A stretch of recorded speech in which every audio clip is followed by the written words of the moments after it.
اعوذ باللہ من الشیطان الرجیم، بسم اللہ الرحمن الرحیم۔ السلام علیکم، میرا نام ہے ہیرا تحریم اور آج ہم بات کریں گے خواب میں بارش کے ساتھ بجلی دیکھنے کی تعبیر کے بارے میں۔ تو اگر آپ خواب میں اس کے متعلق کوئی تعبیر کے بارے میں جاننا چاہتے ہیں تو کائنڈلی اس ویڈیو کو آخر تک لازمی دیکھیے گا۔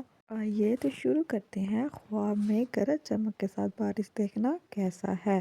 خواب میں ایسی بجلی اگر مسافر دیکھے تو یہ خوف کی نشانی ہے، جبکہ اگر مقیم دیکھے تو اس کے لیے امید کی علامت ہے۔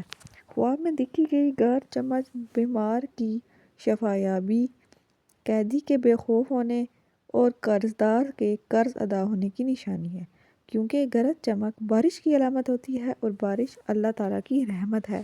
اگر کوئی شخص خواب میں محض گرج سنے تو وہ فاسقوں اور فاجروں کی موت اور فتنے کی نشانی ہے۔ گرج اگر اپنے وقت پر ہو، ساتھ میں بارش بھی ہو، لوگوں کو اس کی ضرورت بھی ہو اور بہت تیز نہ ہو تو وہ سبزی اور ہریالی کی نشانی ہے۔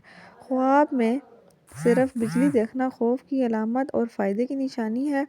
اگر وہ خواب میں یہ دیکھے کہ اس نے بجلی کو ہاتھ سے پکڑ لیا ہے تو یہ اس انسان کا پتہ دیتی ہے جو نیک ہے اور اس کو اچھائی کی دعوت دے رہا ہے۔ اگر کوئی شخص دیکھے جس کی بیوی بیمار ہے کہ بجلی نے اس کے کپڑے جلا دیے ہیں تو اس کی بیوی کی موت واقع ہو جائے گی، اور بیوی اگر بیمار نہیں ہے تو اس کو کوئی غیر معمولی بیماری ہوگی۔ اگر آپ خواب میں گرج چمک کے ساتھ بجلی کے متعلق کسی اور تعبیر کے بارے میں جاننا چاہتے ہیں تو کائنڈلی ہمیں کمنٹ سیکشن میں لازمی بتائیے گا۔ اللہ حافظ۔